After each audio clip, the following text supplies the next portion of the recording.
Good evening, Ham Radio 2.0 Sunday night live stream. Thank you for joining us today. Going to be a fun show. Always like talking about parks in the air. POTA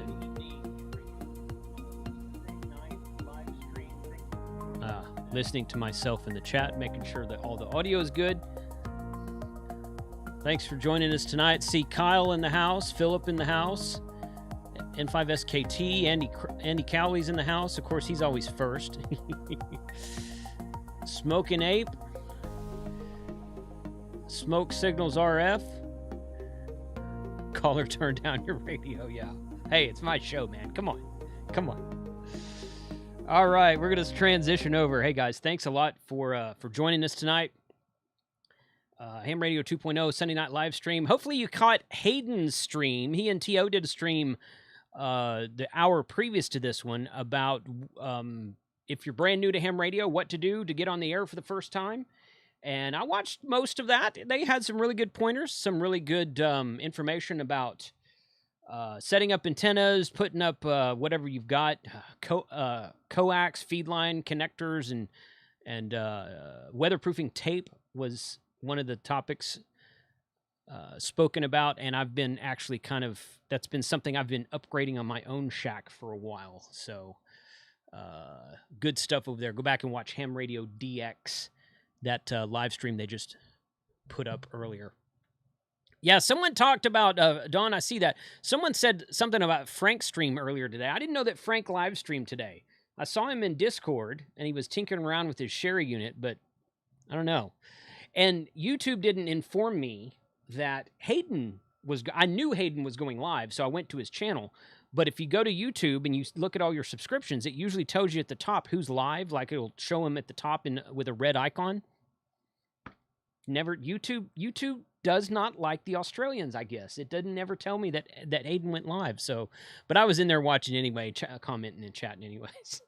So it's all good. All right, a couple of announcements here. We're going to get right into it tonight. We're going to welcome Vance N3VEM with the Parks on the Air website team. Parks on the Air admin, one of the Parks on the Air admins. We're going to talk about the Plaque event that's upcoming, I think in July. We'll get some details on that in a second. Cristiano with the $2 super chat. Klamath Falls. Am I saying that right? Klamath Falls? Klamath? Is that right? I don't know. But thank you for joining us tonight. Yes, I have the hamtactical.com 9-to-1 or 49-to-1. I think it's a 9-to-1 arc reactor shirt on tonight. Just got these in the other day. Pretty cool stuff. Got some YouTubers Hamfest shirts in the other day. Going to be sending those out. So let's switch over here. And speaking of shirts, shop.hamradio2.com, which is where we're at right now. I updated. I did some new layouts on this. I sold out of K8 MRD Skull t-shirts, guys. Sold out. Now I've got more on order. Okay, but my t-shirt printer, she emailed me on Friday. She's like, by the way, these are gone. I'm like, well, good. Let's order some more. I get 50 more of them in there. So that was fun to hear. Tank Radio's got some shirts now. Got a couple of those. Announced those on the Friday shopping video 2 days ago. That was fun to see. And I have 3 designs here. I survived the Huntsville Hamfest of 2021 with the YouTubers bunch. Ham Harder. There's style number 1, style number 2 is right here, and style number 3 is right here. I really kind of like this one the best myself, but it doesn't have the Ham Harder hashtag on it, so kind of depends on what you want. All the styles are available in all sizes and multiple colors and in cotton or dry wick material like everything else. These are pre-orders. So in other words, the design has been sent to the printer. I haven't even gotten the design back yet, but these are the mock-ups that the printer sent me. So they will look 98% like that. So once I get the designs back, then I print t-shirts on demand for size, color, and material type. And then once the on-demand orders are placed, then is when I ship out. So it'll be a couple, 2-3 weeks before I'm able to ship any of these. So just keep that in mind if you're going to order something. Plenty of time before the Huntsville Hamfest. And if I have enough interest in these, I might try to print like some of the more popular colors and sizes and bring a stack of them with me to the Huntsville Ham Fest. We'll see what that works out to be. But shop.hamradio2.com is where that's at. And I've got some more stuff down here on the bottom. Put a new solar section down there at the bottom. Fun times there. Monday Night Ham Radio is tomorrow night. Frank will share the link to that playlist in the chat shortly if he hasn't done it already. I will have a video in there, but it's not done yet. I was out of town all weekend, so I fell behind a little bit. I'll have it in there shortly. And I think there's at least one. Yeah, see, Tank's got his, and then Radio Runner's in there. I know that there's Ham Radio Nuggets with Temporarily Offline. We'll have something tomorrow night. So there'll be at least 2 more added, maybe 3 more added, something like that. So we're going to, that playlist will be in the chat here shortly. And tonight we're going to talk about Parks on the Air. They have an annual plaque event that we're going to learn all about tonight. I'm going to put my headset on. And I'm going to switch this over here. Nope, that's the wrong button. Right there. Okay. Let me go. Also, something I forgot to ask earlier. I have my air conditioner running because it's hot. And the summer finally got here. All the rain stopped. Let me know if there's too much interference in the background. I can turn that off or turn it down or something if it's affecting the audio.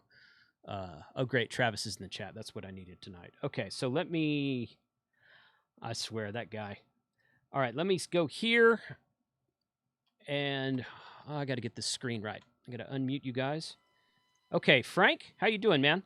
I'm doing all right. On Tank Radio, KG5HJ. What's going on, man? One of these days, I'm going to break you from doing that when we actually have a guest on who's supposed to be talking, but that's all right. Everyone loves it, man. Everyone loves it. We're I know. Waiting for it. We're waiting for Tank. Okay, good deal. Cool. All right, so Tank's going to be he's going to be in the background fielding questions. Anyone has questions in the chat, feel free to pop them in the chat, and Frank will get those. But let me go over here to Vance real quick and let Vance introduce himself. So, Vance, good evening. Welcome to the stream. And how are you doing tonight? Hey, Jason, I'm doing great. Thanks for letting me kind of strong arm my way onto your show this evening. Sure. Yeah, that's no problem at all. I'm pumped about the event we have coming up. So I reached out to some folks and was kind of begged and pleaded and said, hey, can I steal some time on your show? But yeah, to introduce myself for your viewers that don't know me, my name is Vance Martin, November 3, Victor Echo Mike. My night job, I guess, is an admin for Parks on the Air.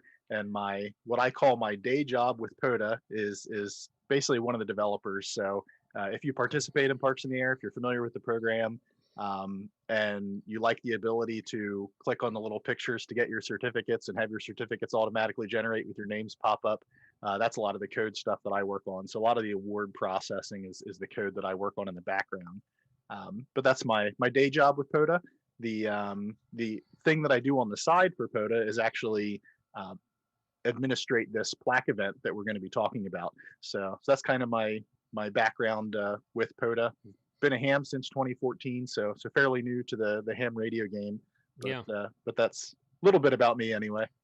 Good. Well, hey, thanks for being here tonight. I'm glad you reached out to me and let me know about this event. I vaguely recall hearing about it last year, but last year was, things were all in turmoil last year, so nothing was scheduled the way it should have been anyway. So I didn't, but I'm glad I got the opportunity to talk to you guys about it this year. We do a lot of Parks on the Air videos on this channel. I'm not the only channel. In fact, I'm probably not even I'm a bigger channel than some of the other channels that do Parks on the Air, but some of the other smaller channels do more Parks in the Air than I do. I try to be a little bit more well-rounded than that, but I love Parks in the Air. It's one of the great things that's in ham radio today. I hear from people all the time about how they love it because they're either in an HOA restricted area, they live in an apartment or a condo, they can't put up an antenna at home for whatever reason. So they go out to the park and they throw an antenna in the tree or put up a vertical or something, and they operate Parks in the Air, and they get to be the DX for a few hours while they're activating a park. So it is a fantastic entity, is a fantastic program within the ham radio community. I'm really, really impressed by what you guys are doing with it, and really honored to be part of the whole program. So thank you for reaching out and letting me know about this plaque event. So why don't you tell us a little bit about it? I mean, I don't know if you've got a history about how the Plaque event came to be. If I have my dates right, Parks on the Air as it is today started around 2017 after the National Parks on the Air 2016 ARRL event. So is this Plaque event something you guys started immediately, or how did it come about? Yeah, it actually came about a year after that. So Okay. when that National Park on the Air event ended, and Jason was getting POTA, the other Jason Johnston was getting Yeah. POTA started. Yeah. He had reached out and basically said like, hey, does anybody want to help get all this stuff up and running? And I Mhm. was fresh off my information systems degree, so I unknowingly volunteered, and here I am. But the Plaque event itself started about a year after that. So we started building all this stuff to basically make POTA work. And then about a year in, we already had a fair amount of interest. We actually already had more interest than we ever thought we'd get. We kind of anticipated that, hey, this will be a thing that like a few hundred people participate in, and that'll just kind of be what it is. Mhm. And after even only a year, it had exploded beyond even that.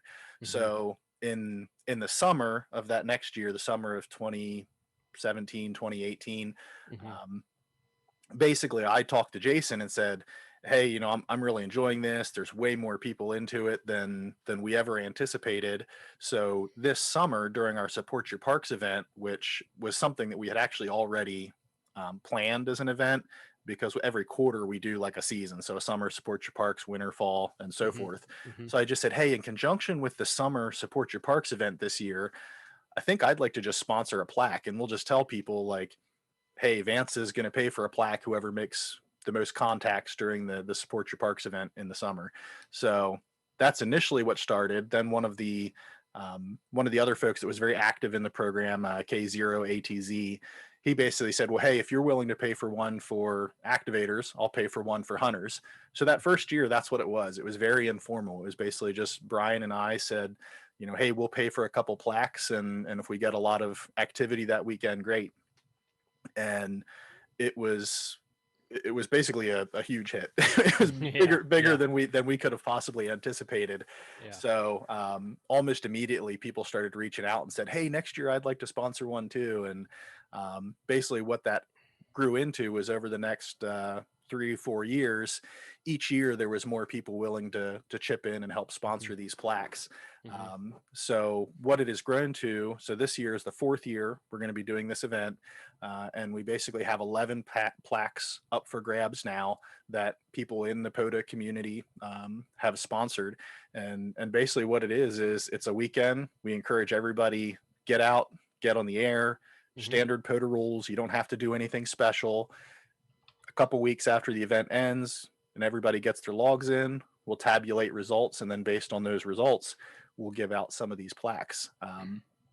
Okay. So that's essentially where it came from and what it Mhm. grew to today.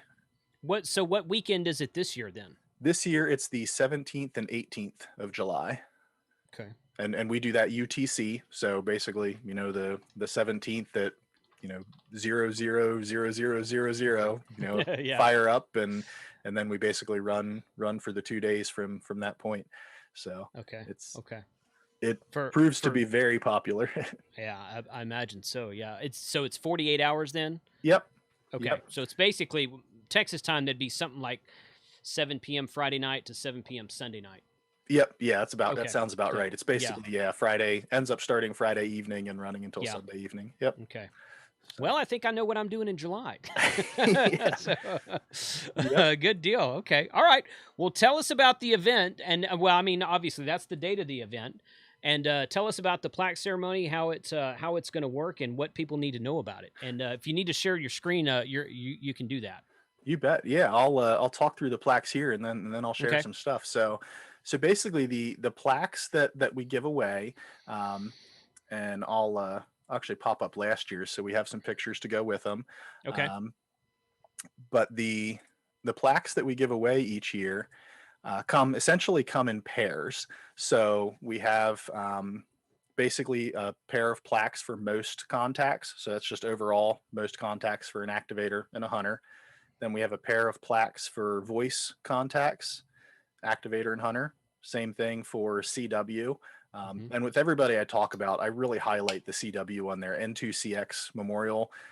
After he went Silent Key, we basically named the CW activator plaque after him because Nice. he's one of those folks that was involved with POTA from the very beginning.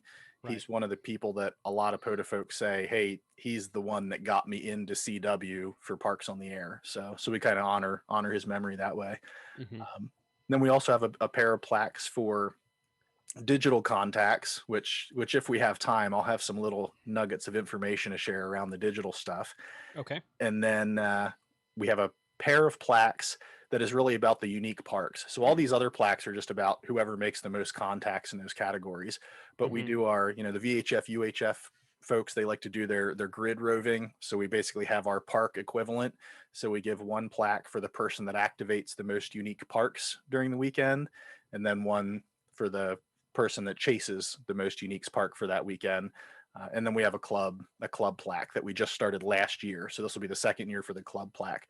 So if you have a club, if there's a group of at least 3 of you that want to go out as a kind of a POTA team, we do have that one up for grabs too.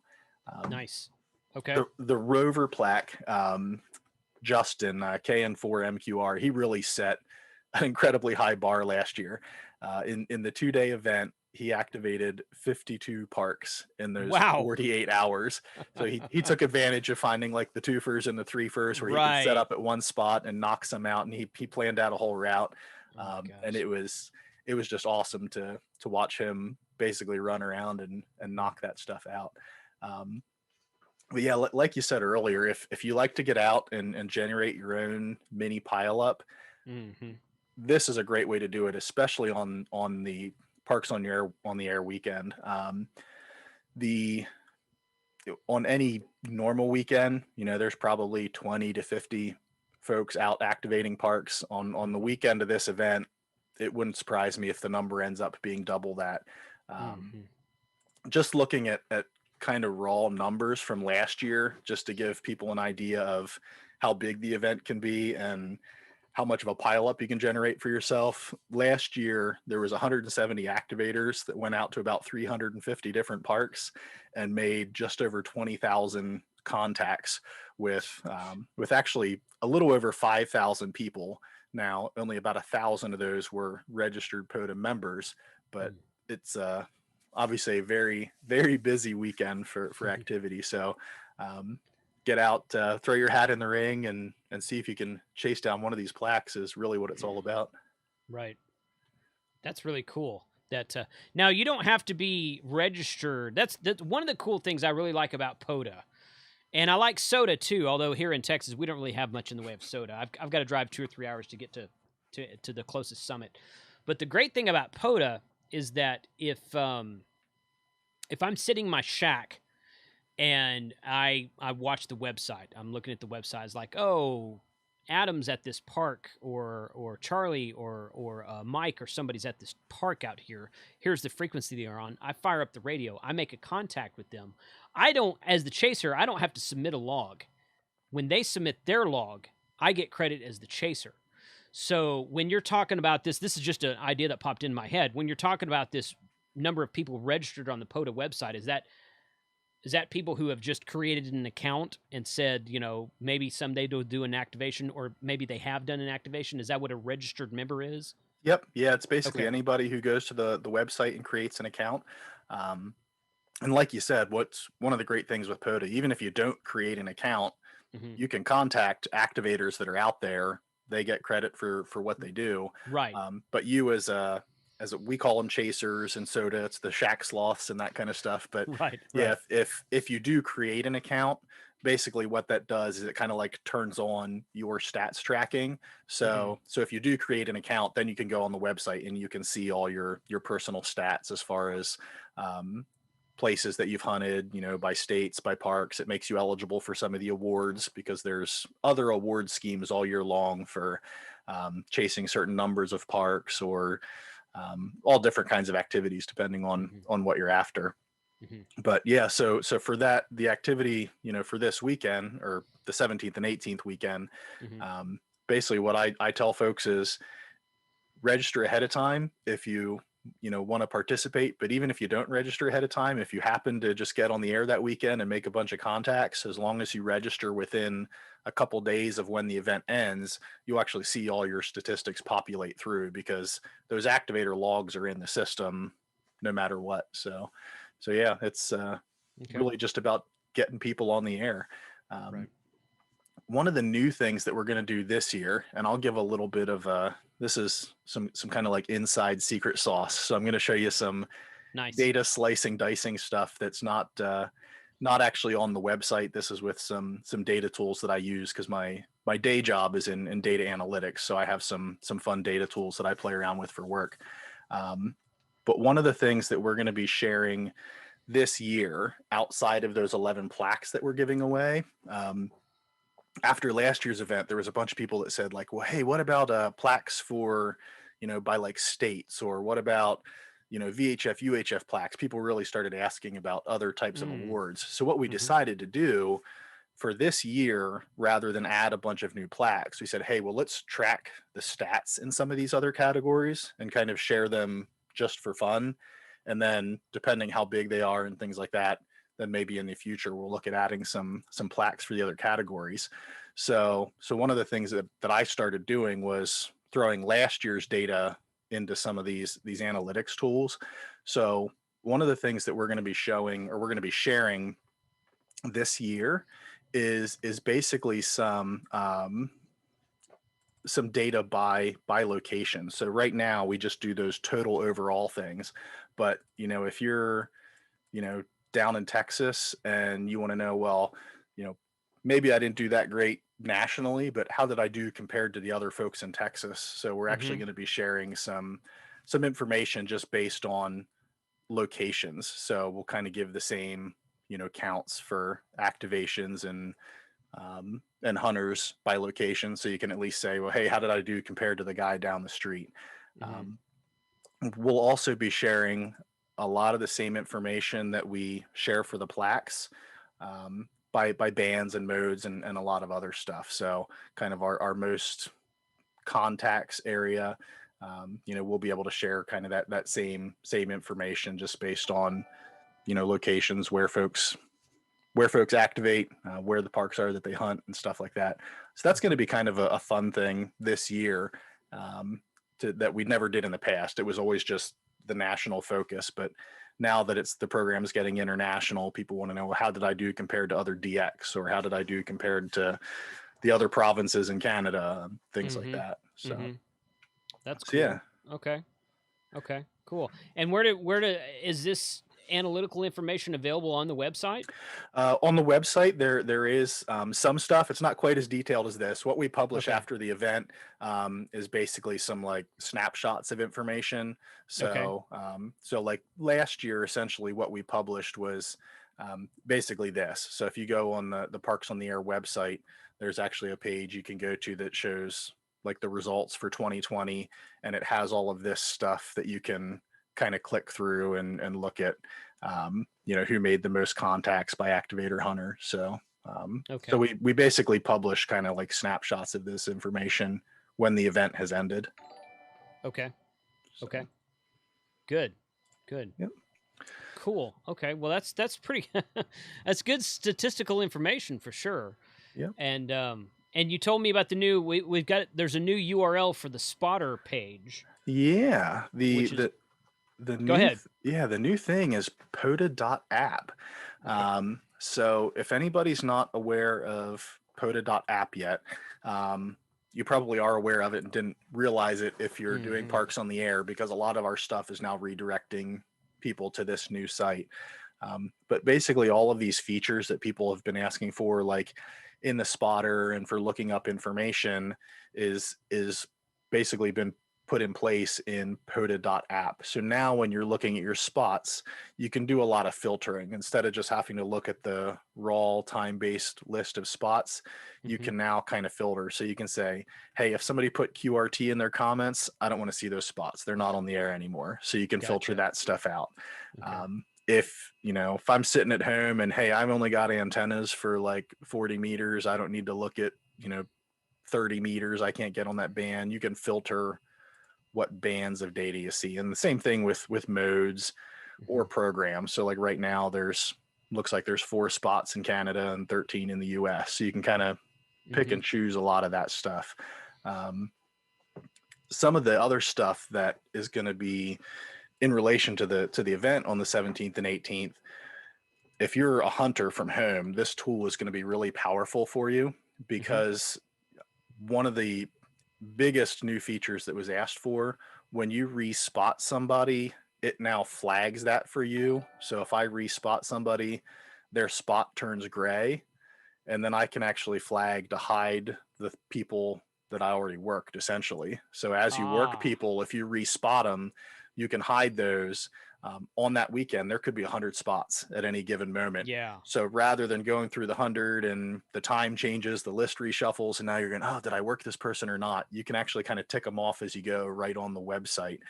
Gotcha. And then if they change bands or if they change modes, their spot will pop right back up into the list for you.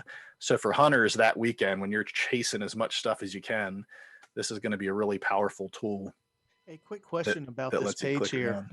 Kyle's asking, can you freeze the page, or is it automatically updating? It does automatically update. You can kind of see the timer there on my screen. But if you sort stuff on the page, or if you set some filters, some of the automatic refreshing does stop depending on what you do. But for the most part, it refreshes, every 60 seconds, or 90 seconds. I don't even remember. We'd have to watch when the timer rolls over. But the new filtering and ability to hide certain types of spots really accomplishes what a lot of people were trying to accomplish when they wanted to be able to like freeze the page so that the spots didn't reshuffle. So yeah, that's a good question. Yeah. Okay. So cool. That's great. I've got the page pulled up here on my side, and I'm still in like the grid view instead of the list view, and I'm not seeing a way to change that. What is that called? Yeah, if you hit your little what everybody likes to call the hamburger, Oh yeah, you can actually pick if you prefer table view or grid view, and you can pick if you prefer late shift mode, which basically makes it dark. Oh, right. Yeah. So yeah, that's basically in that little hamburger menu. Gotcha. There's some preference stuff at the bottom. Gotcha. So, Okay. Yep. Nice. So, and there's a lot of fun stuff too in the new site. As you start using it, when you hover over people's call signs, you can see some information about them, their activity in the program, and stuff like that. So there's a lot of really cool stuff baked in.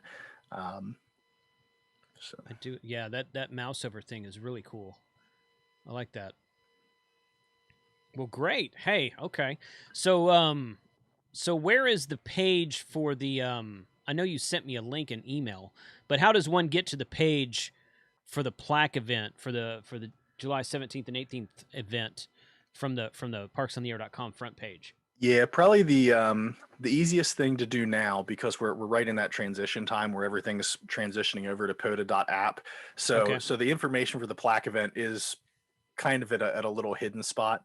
The easiest thing for that is to actually still go to what I call the old site, the stats.parksontheair, and just go to activity and the annual Plaque event, and that's basically where we have the information for that event stashed away right now. That's one of the things that hasn't made it to the new site yet. So. Annual I see it at the top. Good. Yep. Excellent. So yeah, there's all the information there. The one thing you won't find on the website about this program, though, this is I would call it the secret tip, but I'm kind of telling everybody.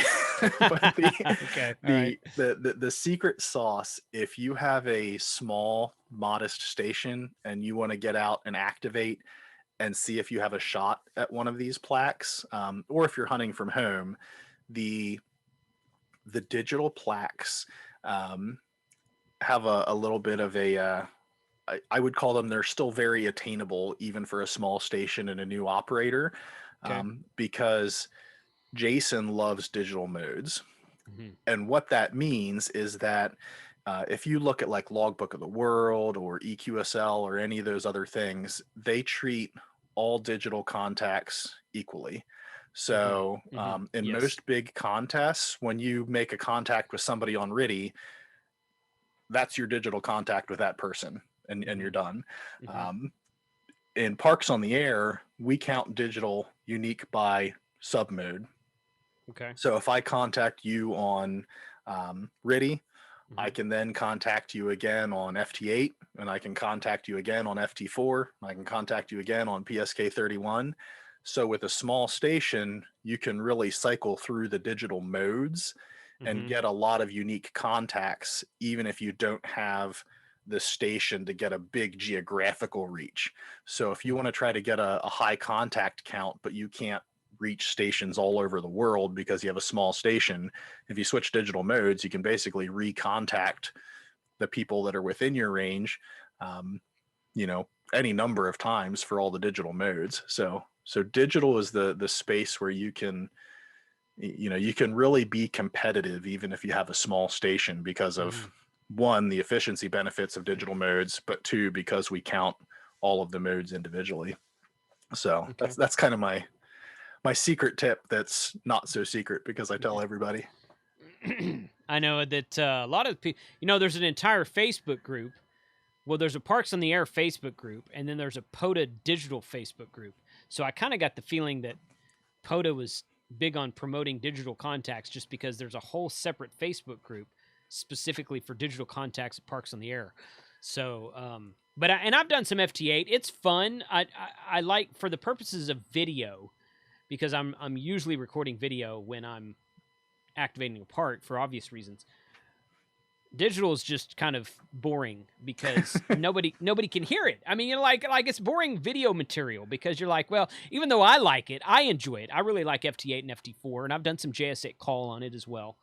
And but sideband where you can hear, and if I knew CW, which I don't, where you can hear the station coming back to you is much more video worthy. I'll put it like that. So it's good.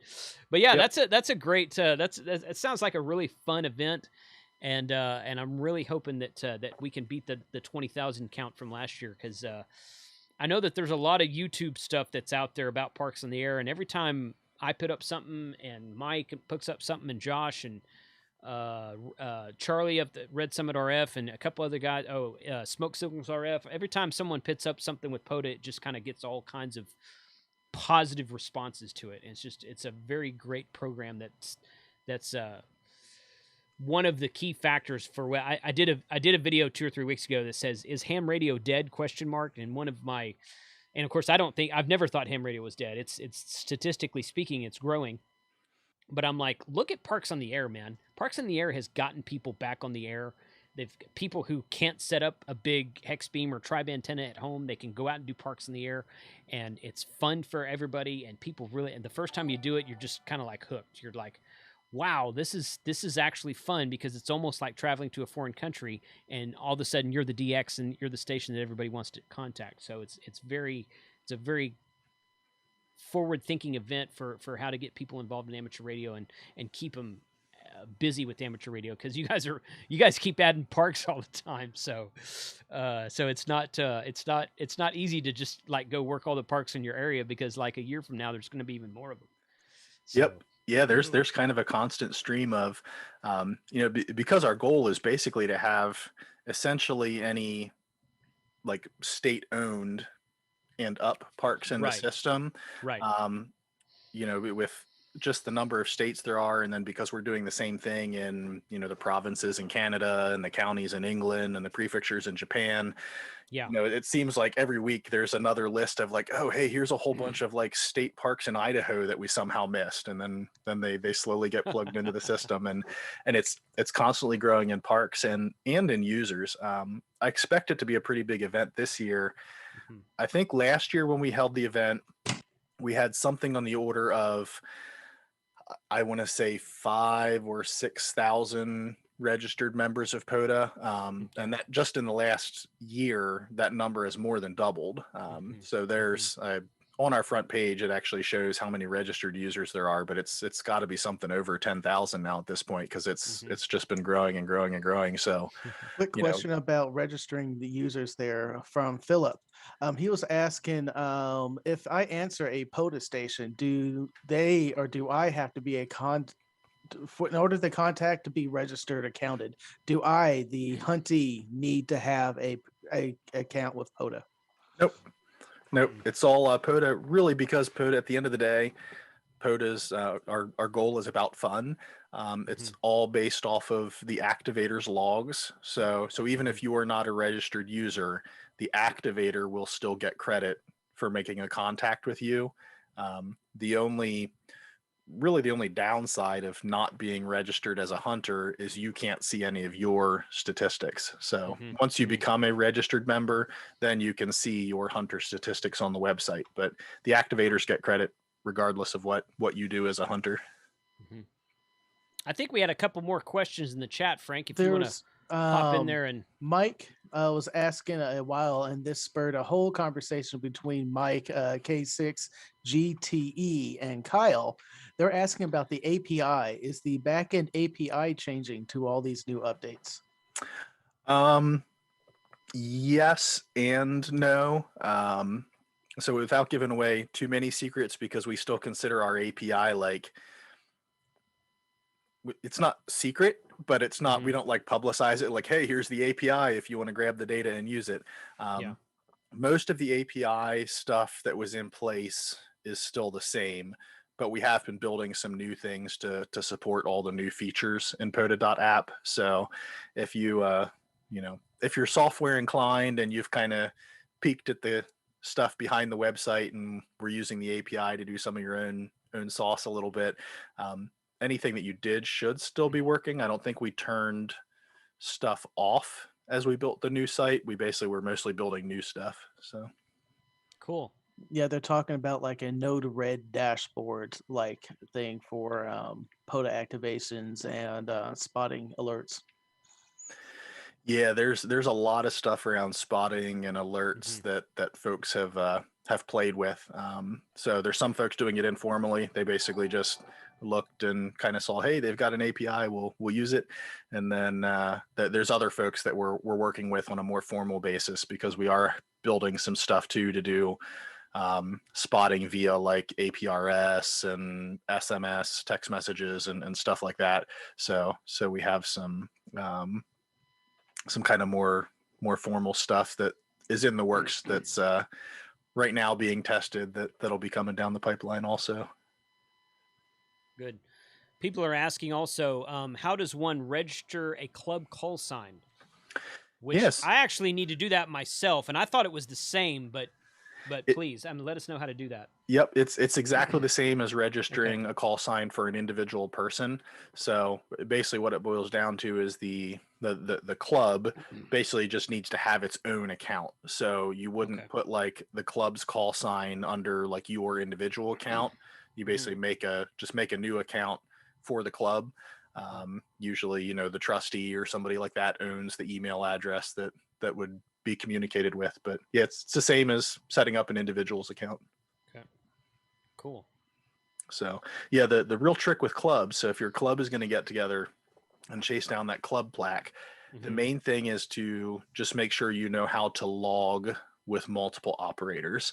So there's Matt here, who does a bunch of videos specifically for us, and a lot of other people have done logging videos. So make sure you check out those logging videos to make sure you know how to log multiple operators. But essentially what it boils down to is, in your log, your station call sign is your club, and then the operator call sign is the individual operator that made that contact. So every contact should have two call signs on it, basically, the clubs and whichever op made that contact. And for those who didn't catch our video that we did about our Outer Banks trip, Frank and I are members of a club called Ham Radio Adventures, and they've got members all over the United States. And we got together, a group of us got together and went out to the Outer Banks in North Carolina back in April.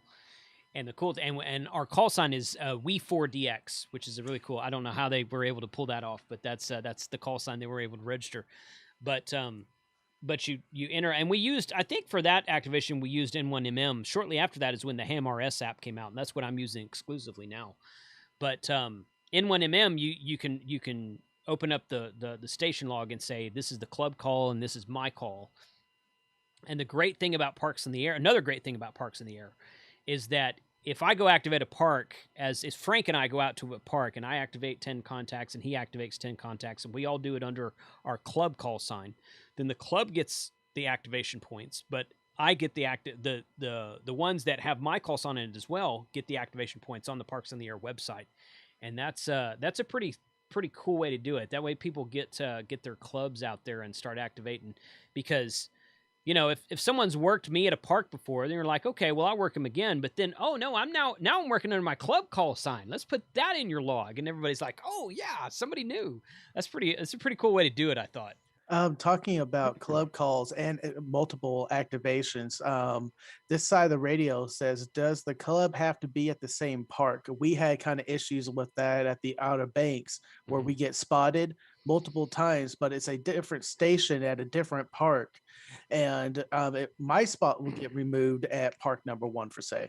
And then park number 2, another station will get spotted. Is the site handling that better, or do we need to differentiate our stations while we're making a contact? We4DX stroke 1, 2, 3. Yeah, so that's something that is the admin team we've talked about a bunch, and Colby, who's been kind of figuring out the nuts and bolts of that stuff, has played around with a bunch of different ways. I don't know what all part of the struggle is. I know what stuff we're testing, and I sometimes can't remember what's just in our testing and what's actually live. So there's some stuff in the works if it's not already pushed out. But the easiest thing to do is to differentiate with like a like a slash something. So just like you would say, like I might say N3VEM, stroke P for portable.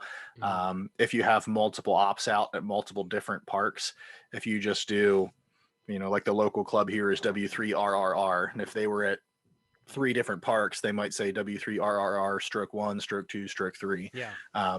And then your spots would stay separate. The thing you can do if you're worried about how people log you and kind of the nuances there, in the club's profile, you can actually add additional call signs. So you can add, N3VEM stroke 1, N3VEM stroke 2, N3VEM stroke 3 as all of your call signs, so that if the system sees somebody log something with that stroke 1, stroke 2, stroke 3, it'll still, catch it for, park to park stuff and things like that. So yeah, doing some kind of tactical addition to the call signs, the easiest way to keep them separate. And you do allow multiple parks being activated at once, or multiple stations on different bands to activate a park at once. Yep. Yeah, we don't. POTA purposefully doesn't have a lot of like restrictive rules, because the idea is to get as many people out having fun as they can, rather than spending time figuring out, what you are and aren't allowed to do. So, so basically really at the end of the day, our core rules are make sure you and your stuff is all inside of the park boundaries and follow the DX code of conduct. And that's really all we ask for. So do those rules differ for the specific Plaque event weekend? Nope. Okay. It's all standard POTA rules. The only thing that's that I would say is different for the Plaque event that we do highlight in the information for the Plaque, the club Plaque, in order to be eligible for the club Plaque, there have to be contacts made under the club call sign by at least 3 unique operators. So there has to be at least 3 of you, and everybody has to make at least 1 contact as a unique operator. So once there's 3 of you, at least 3 of you have made each 1 contact, then that becomes an eligible club, activation basically, or score. Yep. Nice. We're going to have to talk about this, Frank, when we get out to field day. Yep. And see if KN5TR wants to do something with this, because that might be kind of fun. Yep. It's funny you mentioned Don earlier, Smoke Signals. I actually Yeah. pinged him on Twitter when we were working on the data stuff for this year's event and getting ready, and we started looking all the location-based stuff. I actually ended up pinging him on Twitter and saying, "Hey, when I was running the numbers from last year as a test, it looks like if there was an award for Connecticut, you actually would have been the been the winner in Connecticut in your home state." So I just happened to stumble on that and pinged him to let him That's know. good. That's Good. awesome. Yeah. Yeah. Don's a great dude. I was able to go up there and Frank and I were in Long Island visiting some people up there back in April. And Frank left one day, and the next day I drove up to Connecticut from Long Island. Just randomly, just and- decided to walk off. No, I know you knew I was going. You No, you said I just left. I just left. I just left. Yeah. But Don took me up to a park, and I got to activate a park in Connecticut. My personal goal is to activate a park in all 50 states. Okay. Alaska's going to be tough because I've never been there. I've never been to Alaska, so I'm gonna have to tell my wife we got to go to a Alaskan cruise, honey, so I can activate a park. She's gonna roll her eyes at me, but we've got one person that's close to having activated at least one park in all 50 states. It's that's cool. Well, I'm drawing a blank on his call sign now, but it's I think Bob Voss is his name. He's the big county hunter guy. You know, sure, he goes, you know, he's into counties, so he's going all over the place to do counties, and as a result has done a pile of parks, and he's got almost all 50 states. So wow, that's cool. Yeah, that's just a personal goal. I'm not trying to be the first one there. It's just a personal goal I've done, and during that trip that I made out east back in April, I activated 6 or 7 different new states that I hadn't had yet. Okay. So my wife and I are flying to Hawaii for a vacation that we actually bought and paid for back in 2019. Oh, geez. That got canceled and postponed because of COVID. So we're going to the island of Kauai, which has, I think, 2 parks on it. Okay. So I told her, I said, okay, just one day, honey, I'm going to go activate this park up here. I just, you know, I'm going to take my 705 and I'm going to set up my, probably my pack antenna. I'm going to activate a park in Hawaii. And then in October, that's in November, but then in October, there's a local club here that goes to Costa Rica every year for De-Expedition. Okay. And they've got parks in Costa Rica now. So I'm going to go activate a park in Costa Rica in October and a park in Hawaii in November. So I'm looking real forward to that. It's going to be awesome. So, there you go. Yeah, I've done a bunch of states, but not near the numbers Bob or some of those other folks. Mostly related with my work travels. So yeah. So if you don't mind, if I can geek out a little bit, at first when I saw your setup, I thought, "Ooh, Maritime Mobile," because you got the glow behind you, the map, some patch panel. Is that an old-fashioned typewriter over here? So what's going on in your shack? I'm very curious. Yeah, that's cool. Give us a shack tour there real quick. I'll pin your video. You bet. Yeah. So, and luckily I have a bunch of cameras set up because I did a presentation for the QSO Today Expo last year and basically stole the webcams from the rest of my family and put them all in my shack and never gave them back. But yeah, basically what you can see over my shoulder here, this is actually my patch panel that is actually still under construction. So it's got connectors in some of it, but it's also got empty holes and spaces. But basically I have all my antennas coming in the top and my radios in the bottom, essentially. So this is really just so I can swap stuff around. And yeah, this is an old-fashioned typewriter that I have over here. I actually have a scheme for that typewriter. Basically I want to use an Arduino Mega and put some sensors on those keys and actually use it as like a RIDI input terminal. That's my plan. I was going to say that's what I thought. I thought it was a RIDI, an original RIDI input terminal. Yeah, basically I'm planning on basically hacking it into one. That's nice. The plan, but that's been awesome. The plan for a couple of years, just sitting here. Yeah. But yeah, that's the stuff you can see here. Now, you know, the big map way in the background, that's the one I stick the little magnets on. So I have my, you know, my contacts that I make. And then I don't know if I switch to the other side of my face, you can't see a whole lot there. You can just see the typewriter better. But I have, if I move the camera a little bit, you can see my mixer over there. So all my audio for the radios and stuff goes through there. And then what I lovingly call my bald spot camera, flip around here. So here you can kind of see. Yeah, so you can kind of see my my whole setup and plus my bald spot. So so yeah, so this is where I sit to play radio and work. So, my main HF rig I have down here, this I just added built into the desk here. It basically perfectly fits my Go box. So in this is an 857D and a little power supply and all that stuff. So I can slide that out of there, throw it in my box, and head out to the parks with it. And then, basically from this view, and you can kind of get what you see. One of the things that I've been doing in the shack is I've started doing a bunch of automation and stuff. So this kind of weird old school green highlighting that you see, this is actually some of my shack automation that I've started building. So I can click buttons and stuff there to, basically turn lights on and off and stuff like that just from the screen while I'm sitting here. That is cool. I did a project here in front of me that you can't see turned on. I actually have 4 different VU meters. So when I have all the rigs fired up and I hear a noise and I go, wait, which radio is that? Basically, I put a bunch of meters here so that if one of the rigs makes a noise, the associated meter will light up and give me indication of which radio it was. So when I hear all the stuff going on, I can just look at the lights and see, oh, that was the HF rig, or oh, that was the 2 meter rig.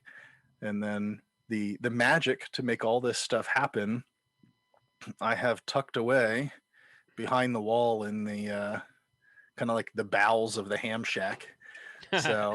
So basically all the equipment sticks through the wall, so you can see the back of my main HF rig there, and basically all the wiring and coax and the 2 gray boxes have all the relay cards and stuff like that for the control stuff stashed in them, and actually down there in the corner you can see my boxes with my POTA stickers that I that I throw my stuff in when I'm heading out to the park. Oh, right, yeah. So yeah, that's my my quick shack tour. Anyway. Dry erase board of projects up and coming, and so that is my it is a dry erase board. It's 4 feet tall by 8 feet long. Oh wow. It came out of a conference room that was getting decommissioned. So I actually have 2 of those. I have one in the room back there and one actually out here. But that one back there is actually like all of my station diagrams. So whenever I change wiring or if I'm working on stuff, that's kind of what you can see there is actually part of the network riser diagram. And then over where you can't see, I have all my RF interconnections drawn. So then when I change something, I go over to the whiteboard and I change it, and it's just how I keep track of what on earth I've connected to what. So you're doing better than me. You're documenting as you go. Yep. What engineer actually does that? Yeah, it's right. The only downside of it being on a whiteboard is the when the kids come tearing through and like one of them like runs their shoulder along the whiteboard and like you get like a perfect smudge of like losing all the stuff right at their shoulder height, and then I'm sitting there with my little rulers and markers redrawing everything back in place again. That's pretty cool. That's awesome, man. Yeah, so very good. Yep. And the obligatory fridge in the shack too. So yeah, which is actually my convenient way to access all my coax. So I have behind this wall, there's actually conduit that goes clean up to the attic, and then I have another way to get out of the room behind me. But this fridge, I can actually slide the fridge out, and then I can go in there and then stand up in that space to access the bottom of the conduit and the back of the panel and everything. So, dual purpose hidden door fridge. I love it. Yeah, for sure. So when talking the zombies, about when the zombies come, I'll be hiding behind my fridge. Hiding in there, yeah, that's good. So talking about fridges and beverages, what are we drinking tonight? I am drinking a Fever Tree ginger beer. Oh, nice. Nice. I like ginger beer. Yep. I like it better when you mix it with vodka and call it Moscow Mule, but I like ginger beer by itself also. There you go. Well, yeah, I'm in a state that has a lot of blue light laws, so we can't really get alcohol curbside really. Mm-hmm. And basically my shots are just now fully baked, so I could, in theory, I could finally go restock my beer fridge, but my beer fridge has basically been empty of beer for, basically 1 month less than the length of the pandemic. So oh wow. Sheesh. Mine is I got me some more Stripper Dust. Ooh. That's the name of the beer. It's called Stripper Dust. It is a vanilla porter from a brewery called Pappy Slocum's in Abilene, Texas. So my family reunion was this last weekend. We just got home like at 2:00 this afternoon, and my second cousin by marriage, I think that's what she is. She lives out there, and I always tell her, I say, Shane, bring me some 6-packs, and she's like, okay, how many do you want? And I said, bring as many. This time, I said, bring as many as you want to carry. Doesn't matter. If you only want to carry one, that's cool. But if you show up with like 12, I'm not going to complain. So she brought me 4 6-packs of this beer that I can't. I mean, I could drive to Abilene and get it, but that's like 3 hours away, 3.5, something like that. So I'm like, I've got plenty of vanilla porter from Pappy Slocum's now. The affectionate name of the beer is Stripper Dust. I didn't name it, but that's what it's called. So talking about blue laws, that kind of bit me today. Yeah. I finished the last of my whiskey. Honestly, this last bottle went 2 weeks. I'm surprised, but I finished the last of it last night, and Sunday rolls around and all the stores are gone. They're closed. Yeah. So I am drinking water out of the trusty Rudy's cup. Now, if you want craft beer, the place to go on Sunday is Grapevine Beer and Wine. Oh. Grapevine Beer and Wine, because they do not sell hard liquor, so they're open on Sundays. Okay. Halls up here that has a really good selection of craft beer. They sell liquor, so they're closed on Sundays. So one of these days, Texas is going to become a little bit more free, and we're pretty free as we are now. We are. I'm not complaining. We need to update. No state is perfect because no person is perfect. And every state is run by people. So, that's my excuse. But but anyway. Cool. Hey, Vance, this was really good information. I really like anything to do with Parks in the Air. It always turns out to be a really good stream or a good video, a good recorded event. So I would like to get you back on the show, perhaps after that the Plaque weekend. And just after you guys got all the numbers, you've crunched all the numbers together and you know kind of what everything is, and just kind of talk about it and see how it went and maybe lessons learned. I'm sure there's stuff that happened in the last 2 or 3 years that maybe you're like, oh, we could improve upon that, or we don't want to do that anymore, but we want to add this other thing and stuff like just kind of natural growth over time. So I'd like to see what you guys think about it. Maybe sometime in late July, early August, get you back on the show and talk about it again. And what weekend is that? That is July 17th and 18th. Oh, yeah, that's coming up. This coming weekend. I put it on my calendar. No, it's a month from now, Frank. Oh, it's July. Yeah. It's not July yet. It's it's the other J month. But I like to tease Frank. You know how my mind works. I know it. But we got a month to plan. So at Field Day in a couple weeks, we're going to talk to Noel and Steven and everybody. We might come up with a plan for KM5. I'm just throwing this out here, and I know it won't come about. But since it's still July in Texas, Beach House. No, it's rented. It's rented through the first week of August. I figured, but still, I just want to throw that out there. Would be cool. It's Galveston Island State Park's like a 7-minute drive from the Beach House, so we'll do it. We just can't do it in summer. So anyway. Well, cool, man. This was great information, Vance. Thank you very much for coming on the show today. I do appreciate your time, and like I said, Parks on the Air is a fantastic program. I know I speak for several of the guys in the chat that it's a great program. A lot of the YouTubers guys love it. A lot of the guys that they don't have YouTube channels, but they're constantly in all of our chats. They're always talking about it, and I love going out and activating parks and. There's a lot of chasers and spotters out there that are just out there all the time. So it's a very active event, and it's a great way to get on the air in multiple facets, not just HF. There's guys that do 2-meter sideband, 2-meter FM simplex, digital modes, all kinds of stuff. So it's a very, very great event to be a part of. So thank you very much for your time today, Vance. You bet. Thanks for having me on, and yeah, I'd look forward to coming back when we're ready to announce results. That'd be great. Cool. Yeah, cool. We will do. Hey, will you guys be at will Parks on the Air have some kind of presence at the Huntsville Handfest coming up in August? Not that I'm aware of. Okay. I know we had at one point one of the folks involved with the program had volunteered to kind of coordinate people who'd be willing to set up booths at Hamfest, but I've Yeah. personally kind of lost track with who, if anybody, is actually doing that. So, Well, we haven't had a real nationwide Hamfest in like a year and a half. So there's been some local ones that have popped up kind of here and there, but that would be cool. I mean, you would think at a big event like that to have a booth for Parks on the Air, just people walking by. Well, what is Parks on the Air? Oh, well, let me tell you about it. And I think that'd be a cool thing.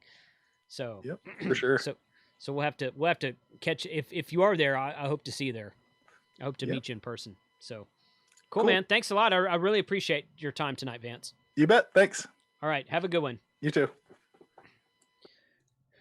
So Frank, what do you think, man? Man, I want to go out and activate more parks. Did you send in your logs yet? I was waiting for it. I was like, oh my God. I wasn't going to call you out while he was here, although he can still hear us right now. I know. But so send in the logs that dude, I edited the logs for you and emailed them. All you got to do is click attach, send. Yes. That's all you got to do. It's like even a C++ developer should be able to do that, man. Come on.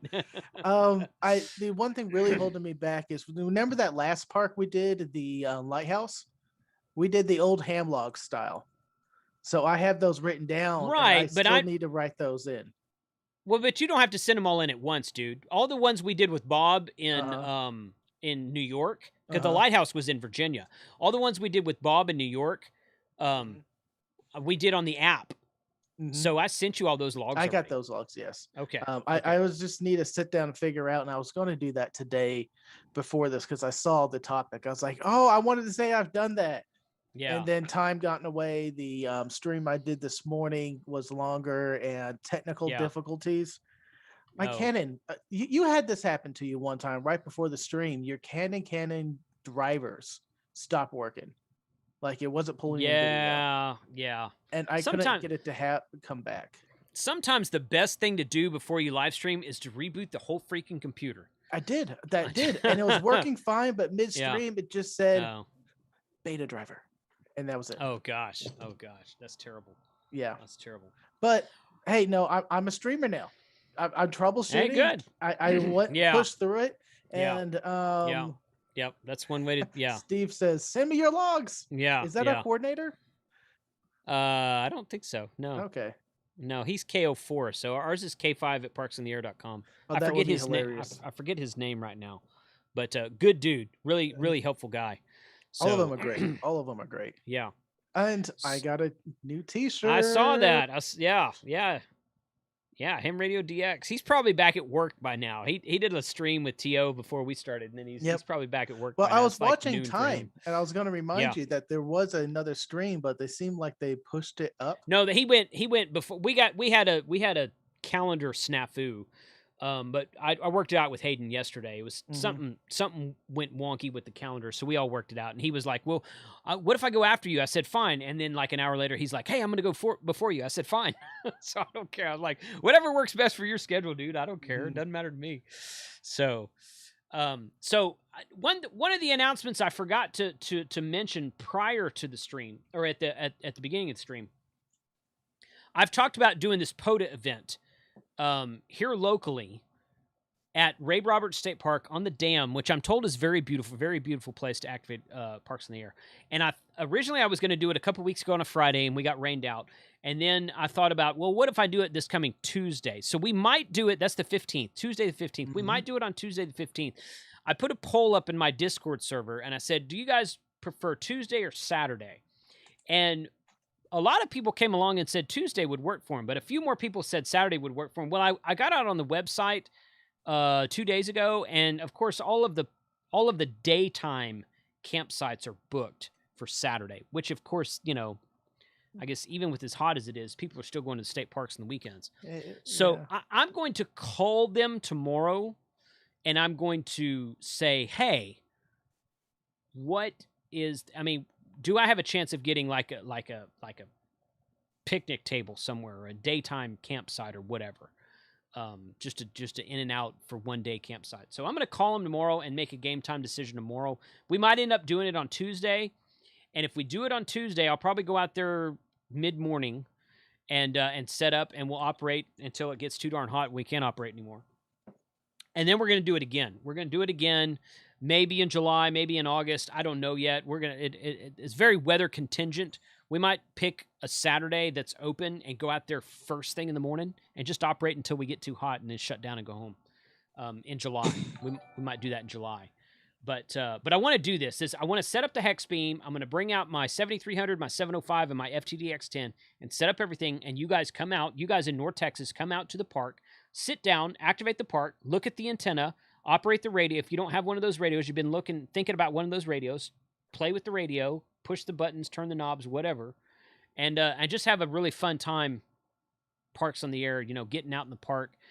Meeting people, shaking hands and whatnot, just getting the heck out of the house and having fun with ham radio in the park. If it's on the weekends, I'll be there, and I'm going to bring my box of cigars. I'm going to do a take one and leave one cigar box. Awesome. And come out and meet me because, I have the better personality. Yeah, that's why more people listen to me. But yeah, I created you, Frank. Come on. No, I'm kidding. I could destroy you. I could destroy you. But yeah, so man, I wish the Friday would have worked out a couple weeks ago. We could have planned that a little bit better. But this whole thing, I'm. It's May in Texas. It's just rain. I know the whole time. Well, still though. I mean, still, it's kind of it was more rain than normal this year, so. Would also do 13 colonies. Yeah, I'm going to do 13 colonies again this year. That's a fun event. Mm-hmm. That is a fun event. I'm definitely going to do 13 colonies again this year. So, yeah, I'll make an announcement tomorrow on the community tab. I'm going to call them, and if I have to push it back again, I will. I don't know. I'm really kind of hoping that I can get a spot for Saturday, and if so, we're going to be out there Saturday. We're going to go out there. I'm going to go out there probably early Saturday. I say early. Early for me is like 8. Saturday morning. We're going to set up Saturday morning, and we're just going to operate Saturday morning until it gets too darn hot. And we're like, kind of hot out here. Let's shut down and go home, and we'll do it that way. I'm crossing my fingers. I'm hoping that's what we're going to do. So Noel has a great comment here. Is he in the chat? Yes, he is. Our Noel, the Noel. It says the Noel. Yeah, I know who you're talking about. Check your state and local parks web pages for discount programs. There are a lot of them out there, and you might apply or be able to get a discount going into the parks. Vet 60 or over, etc., etc., etc. His other comment earlier was a great one. I'd gladly pay you Tuesday for a burger today. That's good. That's awesome.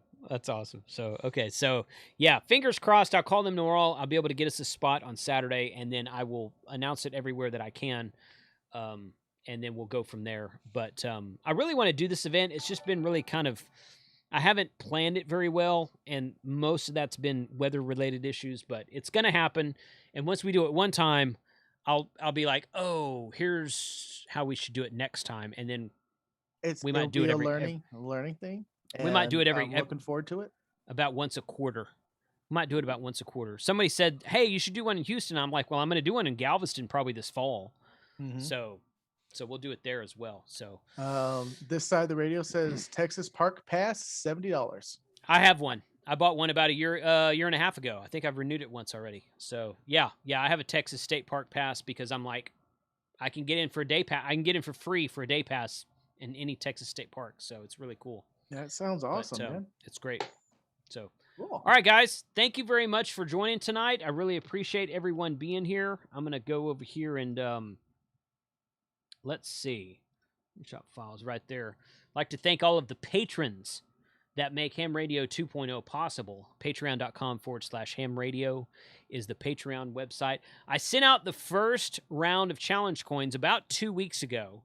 And a couple people have already emailed me and said, dude, I can't believe I got this. And I'm like, man, I've got you guys. I've got you guys. A couple of the guys have been my patrons since like the day I created my Patreon page. 2 or 3 of those guys signed up like the next day. And one guy, Rich, KG5RGB, he's been with me since like day one. And I sent him one, and he emailed me. He's like, I can't believe you sent me this. This is awesome. I'm like, great, man. Get back on DMR. I miss talking to you. So, but special thanks to all the patrons. Really enjoy hearing from you guys on Patreon. There's a private channel on the Discord server for Patreon members as well, and also YouTube channel members. And something else I forgot to say at the beginning of the stream: any super chats that come in tonight, I will not dance for. So that's a thing, because a lot of these guys out there are danced, like Hayden danced for his super chat. I gave him a super chat and he danced for it. So any super chats that come into this channel, Frank and I promise not to dance. And if Frank does dance, I'll just turn his camera off. So. No promises. No promises. No promises on that. But special thanks to the patrons. Thank you very much for your support of the channel. And join us tomorrow night for Monday Night Ham Radio. We've got 3 or 4 really good episodes that should be coming up. And this week on my who's coming on my Wednesday stream this week? I forget who it is right now. Me. Flex Radio. Flex Radio is going to be on this week for the Wednesday lunchtime live stream.